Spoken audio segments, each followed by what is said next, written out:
so I brought a couple of documents. This is the how do we get AI to actually work? And the purpose of having the Grant Sanderson gifts is to expose people to the idea of linear algebra and probability and how much they play in the development of AI. Now, if you want to go and do, this was the original document that was provided. Google did a paper many years ago. And the basic short form history of it is they wanted to translate Mandarin. So that was their goal. So they put the word in, and then they developed from this linear algebra probability to say, we think that means this. And so they expanded that. And it's morphed now, hasn't it? And anybody feel free to shout out and correct me and say, Jason, that's wrong. I'm happy to take it. But in terms of developing this space, there's a whole mathematical sciences history going back quite a long time that I think people, and I don't mean us, I don't mean you, colleagues in the field, I think out there in our computer science that are a little bit guilty of this, not really being aware of what it actually takes to do this in an authentic way. And I think one of the issues around that is that Intersect is a great environment. Intersect, who's aware of Intersect? Intersect is a global environment. What about software carpentries? Who's aware of? I'm a software carpentry person. Intersect is the commercial version of software carpentries. It's a freebie. You go online and get all this training on what? Python, R, SQL, all of these things. And guess what's in there? AI. So you can do some courses on Python, get your boss to pay for it, go to an Intersect thing. They probably run it here. I know they do it at UTS. Come over to UTS and do it over there. And you'll see what the computer scientists, calling themselves data scientists, are doing. I remember we were in a meeting once and the chief statistician, if you like, a very experienced Harvard person, pointed to the fact that he had the original version of not only computer scientists, but what's all this noise about? And they were statisticians, postdoc statisticians that were delving into how to do this. So I thoroughly recommend that you either copy the GIFs. I don't know if I'll give them to you, or you can email me directly and I'll give them to you. The GIFs are just a bit of fun. Obviously, they don't take a lot of overhead up on your presentation. They're all running right and the thing hasn't hung up. That's because they're just a photo. As far as the computer system's sitting, it doesn't know. It's not a movie, it's a photo. And if you're patient, you can read the captions and you can actually understand it. It's just a different way to do it because we're getting bombarded. I don't know about you. We're getting bombarded with all these presentation, educational experts. I wouldn't put them on a bottom year 9 class. My lad started.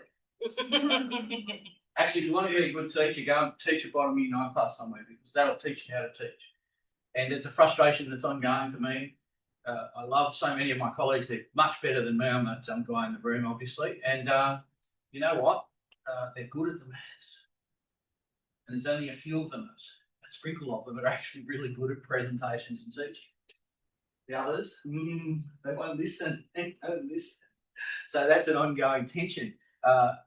Don's men before talked about the tensions in this space. They are many and they are considerable. So I wanted to use my history. I was an engineering manager last century, so I did a lot of programming and electronics and all of that kind of stuff, even manufacturing environment, so I learned about those disciplines. Then we came to teaching, worked my way through schools. Timetabling a school is a bit like this activity with the MRS. It's busy administrative tasks with a lot of overhead. And so I figured, how am I going to do a PhD where I pull all that together? Programming, computer science, education, mathematical sciences. So I chose an intelligent tutoring system. An intelligent tutoring system is a complex animal, and it's not something you can literally go and do some AI on and all of a sudden, voila. It's a very, very complicated thing. And the thing is, it's been going for about 80 years. The background of intelligent tutoring system is very long. So the context here is I've pretty much spoken to this. We've got a little bit to the left. Is it obscured? What about if I just do that? Does that fit? No, I think you need to move the whole window. Oh, over here. Yeah. Oh, I beg your pardon. So the online people. Okay, thank you. Getting a bit of coaching there online, folks. Sorry. So much for being an expert in technology. But we've got a lot of teachers. So I think in an R squared sense, 0.7 is a reasonable statistical part for understanding the impact of factors in design. And I don't think 30% of teachers in New South Wales schools can teach to the level that you require them to walk in the door. Now, I'm a bit scathing in terms, and I don't care about that because I know what I'm doing. You can point me into a school, whether it's a blank field, or you can point me into a top school, and I'll make it work because that's what I do. That's how I've become, like others might say, well, I'm really good at probability, or I'm really good at analysis or linear algebra. So I've kind of found my niche in this transition space, I guess. There's a real lack of respect for the curriculum in the HSC. It tends to be very much like something in high school. But if you've ever taught Extension 1, now I'm not talking about Extension 2 because you're doing that now in first year, but if you've ever taught Extension 1 and got a student to a high band 6, say 98, 99, or a group of students, you've had to do a lot of work. It's a big deal getting 15, 16, 17-year-olds to a high band 6 in Extension 1. So we've got people who are art teachers and English teachers and all kinds of people teaching students mathematics in high schools.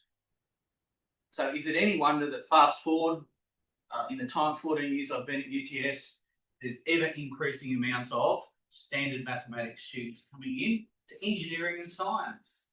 Standard mathematics, that means no calculus. They're frankly bloody idiots when it comes to algebra. So in terms of heavy lifting, I have to do it. I'm running an intervention, which I think is an exemplar, but I would say that would not, for this process of, I don't even call it a stage 1 maths subject, I call it an intervention. It's before we squeeze it in. The MRS process allows us to take an elective from the back end of their degree and put this intervention into that elective, got the elective, and do it now. So they do it in 12 weeks. I get to take them from 0 to, they've got to go into Maths 1 and they've got to cut. How's that happen? Well, I throw everything that the kitchen sink at, I can tell you.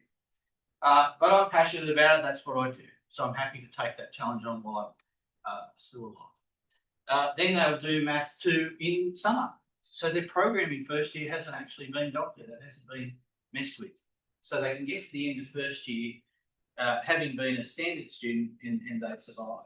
One of the things that came out of my work with intelligent tutoring systems, coincidentally, was the language model business and how it's grown exponentially in terms of its use. But nobody was able to really tell me how it worked, which is why I did the Grant Sanderson thing. And I recommend that you have a look at 3 Blue, 1 Brown on YouTube, just to acclimatise yourself to the explanations because they are mathematically based, entrenched in science, and so that's a good way to understand that. It was too late for me to incorporate genuine large language models, and there's a logistics problem in terms of building that up, not just an intersect AI type Python code version, but an actual data mining, data analysis set. So I missed the boat in terms of my own PhD, but it was always future work, and that's what I offered in my PhD, that there would be future work. So I tweaked to this and did a recent couple of presentations about this space, and hence this summary talks about LLMs. So we've got these basic ideas of how to manage first year, and I've addressed most of this. The 6 things is I will teach your child how to be a successful mathematician using the 6 things. So I'm putting my head on the chopping block in doing that. I'm happy to do that because I know it works. I've got kids in top schools who are average and then they're going up. So if you can teach them these 6 things and you can do it in a meaningful, analytic, appropriate way, we want to be careful using analysis too early, then they will get the message. So by the time they get to do calculus, calculus is a wonder. It's like, oh, wow, I can model this. I can understand rates of change. This is just a number. It's fantastic. They get lost in the algebra. The algebra is being taught terribly in schools. I'm allowed to say that because I've been pre-taught, so you can come and punch me in the face later. But it is. The emphasis on factorising and they don't do a geometric interpretation. Hello, this is all based on geometric interpretation. We want our students, not the 4-unit students, who have a pretty good understanding of graphs and how they're moved and dilated and all the rest of it. Why doesn't everybody have that? So the 16th is the starting place, and I need to do that with students for about a year and a half if they're young. So I've just had a young lady in year 8 who can do differentiation better than pretty much everyone who took my foundation maths course in the stream, and she was just finishing year 8, and it's because of these culprits. She's mastered those. I'm gearing her up to do integration in year 9. So in year 10, guess what? She's not going to be missiled by the algebra. So she's going to be able to go, oh, what's the analysis side all about? Which is what everybody really wants, analysis from their students. So we'll get to some more.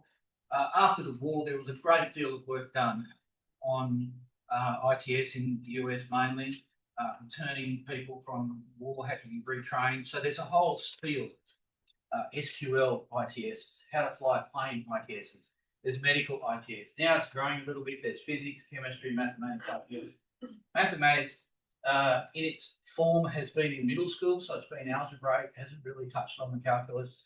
But I did a version in my PhD which allowed Mathematica to be the engine that did the computations. As a symbolic computator, it meant that I was able to make an ITS that could do advanced university level mathematics. So that's still in progress, it's still developing, but it works.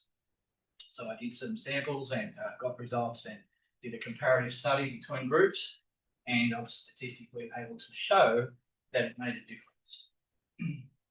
So just a little bit about leadership. Why am I banging on about that? It seems everybody does that.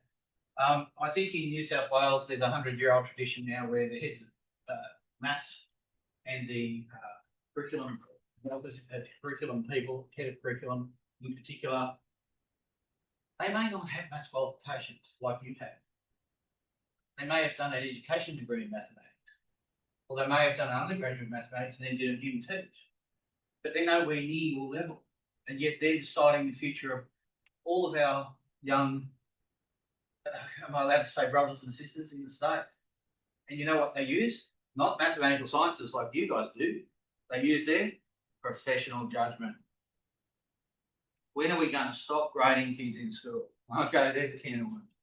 So that's why that's there. What do we want it to be? So one of the things that came out of my PhD, which is an incredibly privileged thing to do, is to have a relationship with a person, another human being, a coach, a confidant, someone who would scream at you and write your work off and tell you you're an idiot, helping you to normalise this process of mathematical sciences and writing about it. So what's the promise of AI? Maybe that's the promise of AI. I had a lady yesterday say to me, Jason, you've got this MRF online, what about the cheating? And I said, well, there's no statistical difference in Maths 1 between students who pass the MRS and students who don't pass the MRS and do the intervention subject and go into Maths 1. If there was cheating going on, you would see it show up in the statistics of Maths 1 pass rates.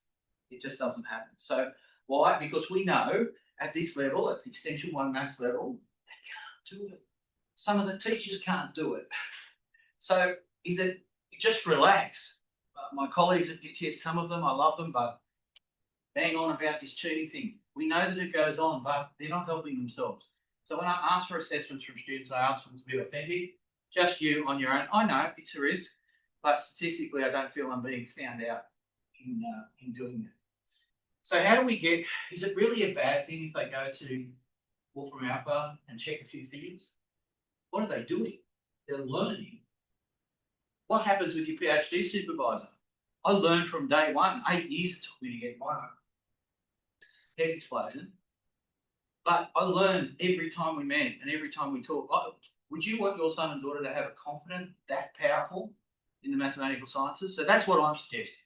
Rather than the AI hype, let's have a deeper transitional experience with intelligent tutoring systems that use LLM to develop conversations with students. Let's measure the conversational aspects of what's going on with the tutor, with LLM, so that we can mark that So plainly, you can see they're doing it in some spaces. They're taking the LLM conversations and analysing them. I think that's the future. That's just one man's opinion. Having a scholarly agent who you can engage with, and I'm not there. I'm not always there. I'm very open and available to students, but I'm not always there. Some of them are going to be trying to do all kinds of, improve my GPA, this and the website out, all those kinds of things. But what are they doing? We grew up in an era, or I did. If you wanted to learn maths, you had to go and get a library book and sit down by yourself with a library book. And there was no one telling me, you're a scholar, Jason, you can do this. I had to work all that theory out for myself. This generation are in danger of losing that element of their development. All right, so I'm getting to wind up. I haven't got far enough. So the normative stuff is, how do we do it? How do we make it work? My view is that if we engage, I'd like to see the Australian education or the New South Wales education version of ChatGPT geared to education in mathematics. Let's have long conversations between students in our version of ChatGPT so that we can cultivate data and we can really understand this mechanism between PhD supervisor and PhD candidate. Morph down to year 8. You've got to learn about linear graphs and the equations that go with them. Wow, wouldn't that be something? So in my thought, I still believe that beyond all the hype and through all the hype, there is hope for us to take promise of what's being floated around at the moment. So that's the idea of the support boundary. When the support's not there, when Jason's not there, when you're not there, what can they do? Well, they're kind of fumbling through the hype. Commercial entities are very bad at just saying, oh, we're the greatest, come and join us. And this, you go out there now, there's hundreds of AI stuff on the web, and they're meaningless to this purpose. They're absolutely meaningless. So we've got to get away from this profiteering across the mathematical sciences and look for some better way of convening our teachers that way. So I have experience, does anybody know Central in the public school systems? Ministry of Central System. I was a consultant programmer for them. Anthony Mouse, the CEO. When I was in schools, I did some programming for them, and actually I got them to do school reports. So in that space, I do have some allegiances, and I'm actually working on something in the background to try and help this come to fruition. So there's always this fear of this technology, and we take the approach of scolding the space. Not going to allow cheating. You must have restrictions on the way you use this. Is that the only paradigm we can come up with after 100 years of education? I think we've got to move that paradigm somewhat so that it's advantageous to everybody, not just those. We want to maintain the character and authenticity. We want to have a strong sense that they're getting through the work in a meaningful way. But as I say to my colleagues, once you get to Extension 1 level work, they're on their own by and large. They can't. There's people out there who just can't help them. And despite the proliferation of colleges, there's only a few tutoring colleges that really know what they're doing. A lot of them are ex-maths teachers or heads of maths from performance-based schools. So that's, fear not, you aren't going to be replaced, not from these sciences. All right, so reimagined curriculum, some coding for AI. So there's lots of readings there that you can do. All right, I'm going to turn off now, even though I've kind of managed to get only halfway through it. But these links are for you to have a look at some of the docs that I've put in my presentation. Which you email me, I'll give them to you, or you can ask for them. And so if you want to have a look, I'm embarrassed. I'm so ashamed of myself to admit this to you, but I'm going to. The geometry of statistics, read it, have a look at it. Just go to the YouTube link. It blew my mind. Why didn't I know this all those years ago? So you probably had a better education than you. Well done. So I think we undervalue the geometric interpretation. I think we undervalue linear algebra by a long way.